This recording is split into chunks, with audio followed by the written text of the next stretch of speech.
Hey guys, it's your girl Just Call Me Diamond, and I'm back with another video. Yes, as you may know by the title, today's video will be me giving you all the details about this beautiful accent wall that me and my boyfriend created. And I'm not gonna waste your time because this video will be kind of lengthy, so let's get right into the measurements. Here's a little rough sketch of the actual pattern right here that I decided to go with. Let me show you. So basically what I was trying to do is mimic this pattern here, this Versace inspired pattern, and I was trying to mimic this on the wall. So that's how I came up with this. The first thing I did was measure the wall's length from top to bottom and the width from left to right. And so with the length, I came up with 90 inches and the width from left to right was 160 inches. So in my head, I knew that this design was pretty much a square. Like if you outline the whole thing, it's an even square. So I'm like, okay, I need an even square. What number goes into both 80 and I rounded here because there's no number that goes into 90 inches and 160 inches evenly. So I rounded for the length top to bottom. I said what number plus I wanted to give a little bit of room at the top because I didn't want to start my square directly on the ceiling. I also wanted to give a little bit of room at the bottom. You can't see it right now. So yeah, that's why it was okay for me to round. What number goes into 80 and 160 evenly and will give me a nice look on the wall? The number I came up with was 16. So that'll give me 5 rows. So I ended up with, as you can see, 1, 2, 3, 4, and then there's the 5th one down there. And it'll give me 10 columns. As you can see, 1, 2, 3, 4, 5, 6, 7, 8, 9, 10. Okay.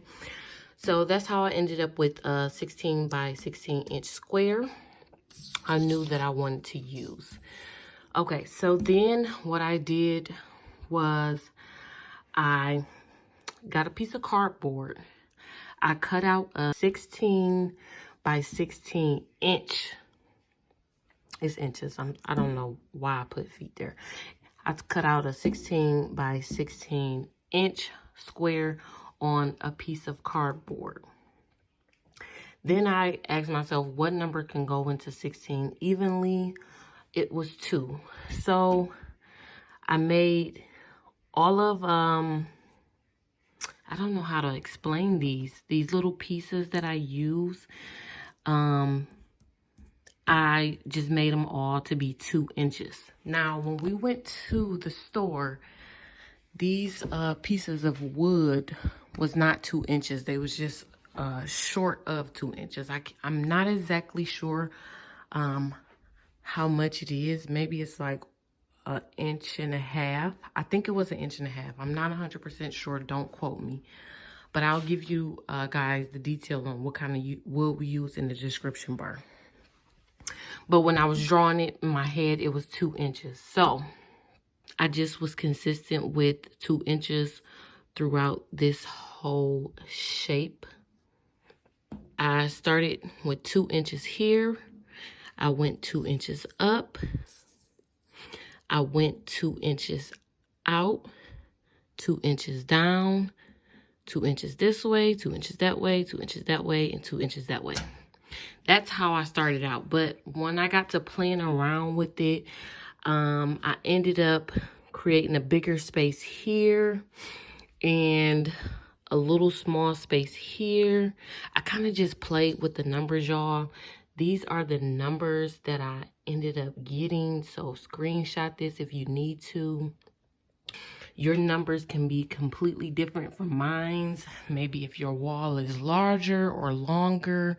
Maybe if you want your square to be bigger so you don't have as many rows or as many columns. Whatever you want to do, you can do it as long as you come out with a square, not a rectangle. It'll look similar to this. I'm currently trying to find like how thick I want to make the design, and right now I'm doing 2 inches. That seems to work since we're going to have a 16 by 16 inch square all around the perimeter. 2 inches fits in 16, so that's what we're using.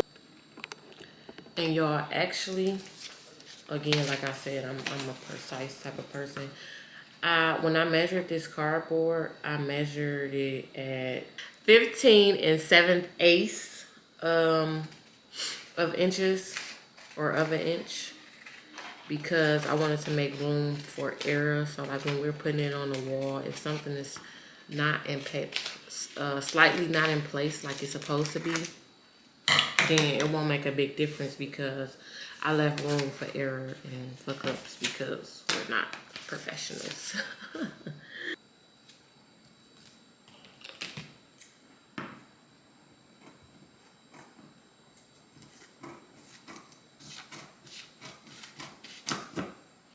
So now that I got my pattern down pat, I'm going to place this on another 16 by 16 inch square and create one more outlining of this pattern. I would highly recommend that you make another pattern like I'm doing here, because it will come in handy. We used one of the patterns outside in the garage, and then we used the other pattern inside the house in the living room where we created the wall. This made it easy for us to know what legs we had to cut outside in the garage, which ones we needed. And in the house, it made it easier for us to grab the legs off the pattern, because the dimensions of the legs are so close. So you don't want to make a mistake and put the wrong leg in the wrong spot, and then you have to take it all down. After using my first pattern to trace my second pattern, it made it slightly bigger than my first pattern. So what I'm showing you here is to cut inside the line that you traced out. That'll make it revert back to the size that you originally had in the first pattern. So again, just make sure you're cutting inside the perimeter. Once you're done with that, you'll end up with something that looks exactly like the first pattern you had, and I'll show you here. So when you're done outlining and cutting it out, you should end up with something like this. You notice there's an opening here, no opening here. All we did is just the same sign, you just flip it this way. Boom. It's the same thing.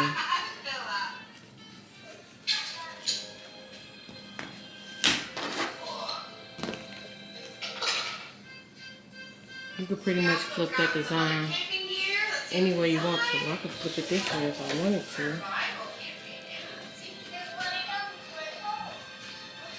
But it looks better this way because this piece goes in a little bit, and this piece comes out a little bit, so that it could look like it's going into this square, but not touching the square. That's how it looks on the design here that I picked out. If you see, this one comes out a little bit longer. This bottom line comes out a little bit longer and fades a little bit into, not fades, but goes a little bit into this square. And this top piece up here goes a little bit into that square. Hopefully I'm explaining that right. But yeah, this is how it ended up looking. So now getting into some of the tools that we use. I do not know the correct name for some of these things, but they can all be found at Home Depot. Here's a pair of gloves. Definitely want to make sure you use safety goggles or safety glasses. Here's a tape measure. We use this to measure the plywood. Let's see, here's the plywood that we used. I'll actually insert a clip here so you can see how they came. They came long like this. We had to cut them up in the pieces or the sizes that we needed. Here's the barcode, and hopefully you can see the name, or take it to Home Depot and show them the SKU number, and you can get the same exact wood that we got. Here's a quick run through of how we made the legs. We first measured the length that we needed for whatever leg we were making. We would then cut it down to the desired length. We would take that piece of wood and make the diagonals on the ends like you see here, and I'll later give you guys a full example of what I mean and what I'm explaining to you in real time. I'll give you examples, so just bear with me. We would cut the diagonals off each side. There were two pieces that didn't need diagonals. We would just leave those ends flat and straight, but mostly every piece in the middle needed diagonal. So here you guys go, a full example of what I just explained. He's measuring the leg to his desired length. He's using that tool to make the straight line to guide him when he cuts. He goes in with the saw and cuts that piece that gives us our leg. He takes that tool and make the end diagonals on both sides.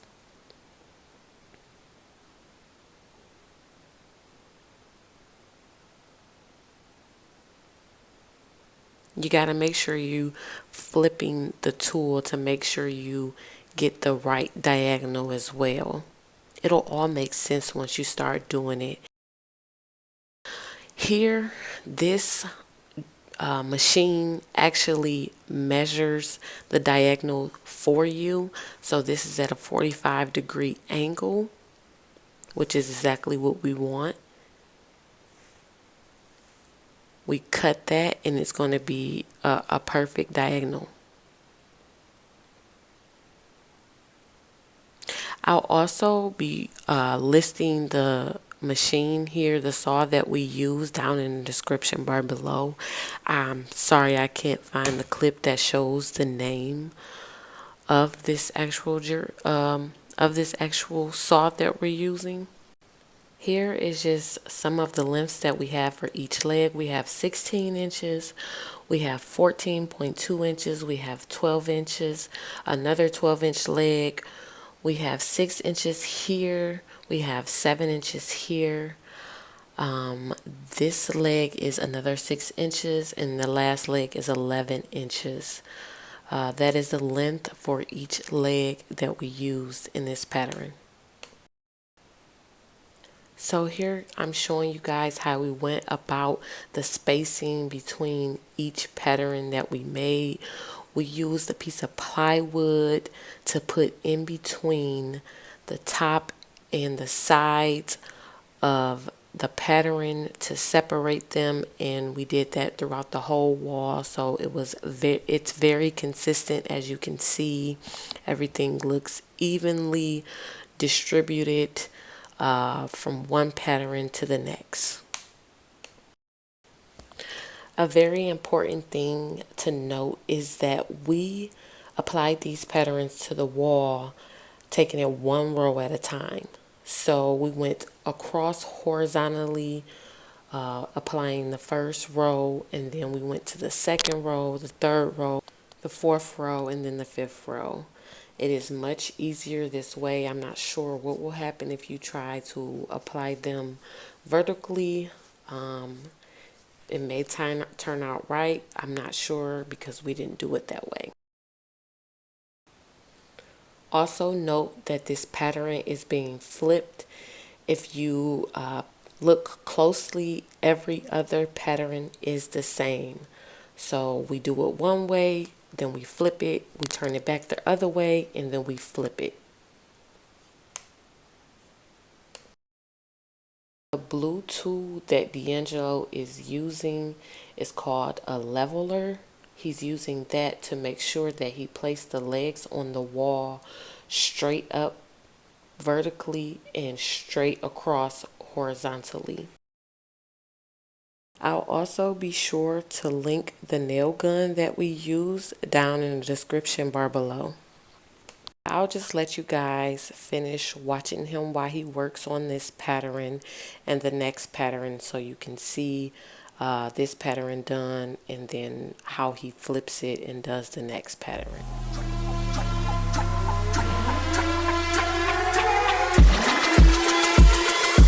Uno, dos, tres, goddamn.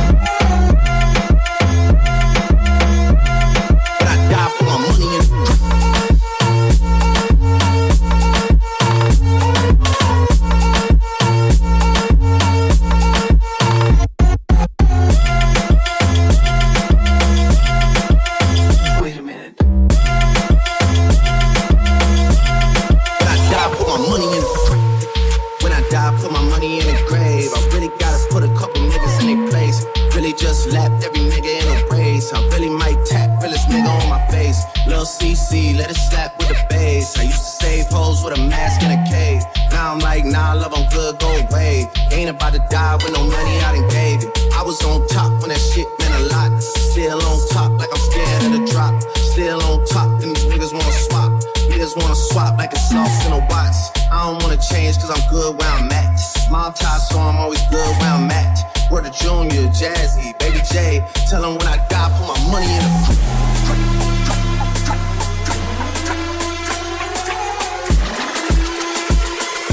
Love on the beach, so twerk it, bitch.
Bring my baby some fresh homemade lemonade.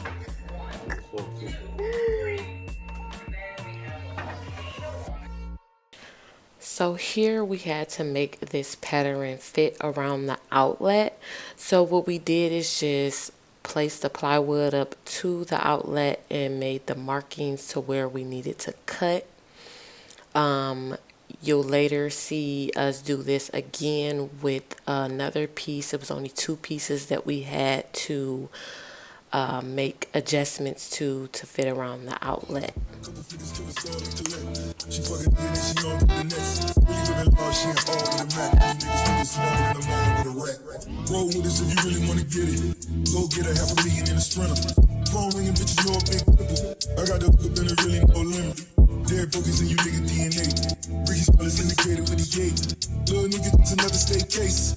Very round motherfucker, chase bang tryna bounce. Gotta count on my allowance. So I gotta reroute it. The nigga dripping like I gotta see it. Got the truck jumping like Spain when I rebound. Then I'm out. Better never talk about it.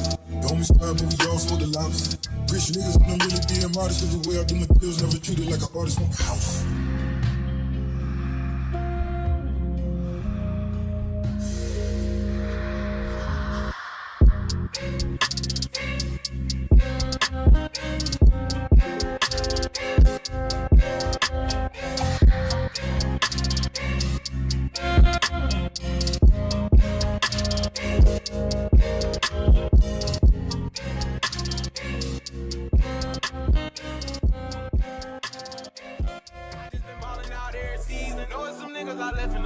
I just been married to double cup. I gotta pour me a four inside another liter. Time to best and then run it up. I gotta put the new bells inside of the freezer. Back at the trap, I was ducking them people, ducking the birds, sending out the eagles. All of my diamonds gon' bust out the meter. I'm dripping water, nigga, I will feed them. Then that bitch cabin if she think I need her. Hit her one time and then I gotta leave her. I'm a real street nigga, gotta keep it a rap with my people. Turn the whole squad to bosses. I can't be kicking shit like I'm Adidas. Young nigga pulling up. So here I used a little bit of caulk to fill in the holes that were made from the nail gun. I did start this right after we finished putting the legs on the wall, so caulk was the only thing that I had. So once I put the filling in the holes, I would let it sit for like 30 seconds to a minute, and I had a container of soapy water next to me, so I would dip my hands in the soap and water and go back over the filling and just kind of smooth it out.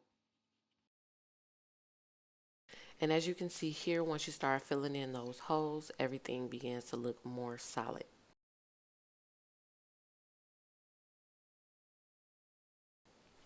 And so on the next day, I went to Home Depot and got a different type of filling. It's very similar to caulk, but I used a sponge, I used this tool, and then I use the material or filling that I got right here that you see in the video.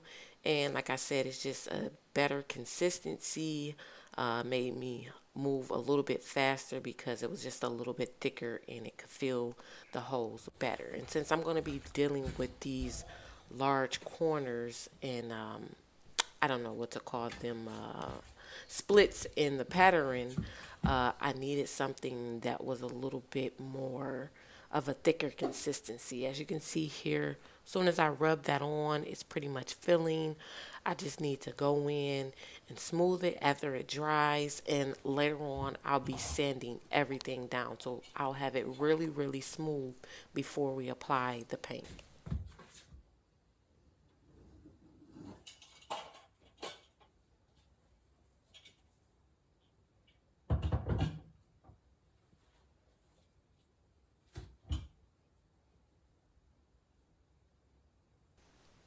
Okay guys, compare how it looks now to how it'll look in a moment when I begin to go in a circular motion with my wet hands. I have like soap and water on my hands. You can't really see, but with soap and water on there.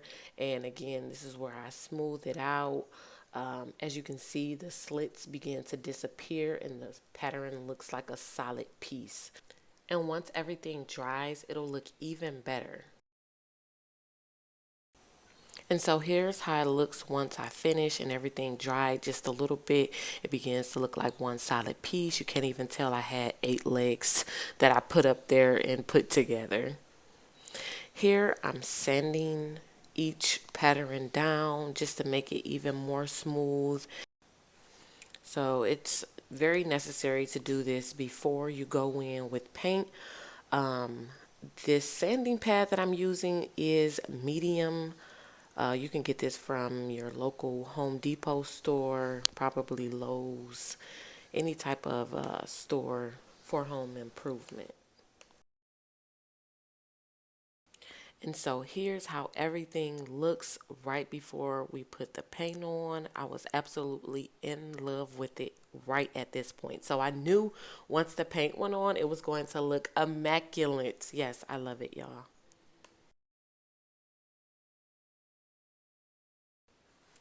So here you see me preparing for paint to go on the wall. I'm literally sealing all the edges with tape, and then you'll see me later go in and begin to apply plastic on the walls that are not being painted. I also put plastic over the floors and the pieces of furniture that was still in the living room. Thinking I won off the lottery. When I hop in the push start with the pound, niggas know that it ain't no stopping. Out of town champ like Mayweather, got a new crib off the boxing ring. Put the new 40 autos on the Jeep, run up 30 in a week. I just buck out on Jeep, 45 under the pillow, 45,000 in the sheets. I want the bag, nigga. I can't get no hoe if I know she ain't married to me. Bitch, I done got this shit about the street. Red gun, period, blood on my feet. I just been ballin' out every season. Know some niggas I left in the bleach. I just been married to double cup. I gotta put me a 4 inside another lead. Time depends and run it up. I gotta put the new bells inside of the freeze. Back at the trap, I was ducking them people, ducking the birds, sending out the eagles. All of my diamonds gon' bust out the meter. I'm dripping water, nigga, I will feed them. Then that bitch having it, she think I need. Y'all, we used a spray gun to paint the wall, so we kind of just made like a little cubby hole. We did open the window to get a little bit of ventilation going through there while D'Angelo was in there painting, because the fumes are very strong. But yeah, this is our little cubby hole, and you'll later see the inside. This definitely helped keep the splashback from the paint gun from getting over any of the furniture or any of the walls that was inside the room while he was painting. Here's the paint gun that he used. I'll tag that in the description bar below as well. I'm so glad that I convinced D'Angelo to buy this paint gun, because the wall looks evenly coated. Everything just looks flawless. I absolutely love the finished look and how everything turned out.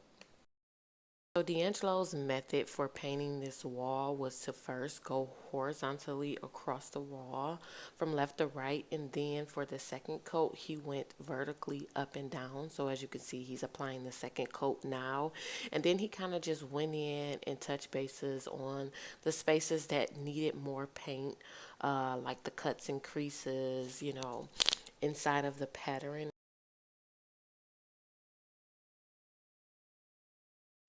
And so yes guys, look at that. We ain't professionals, but you would never know, because this wall looks absolutely amazing.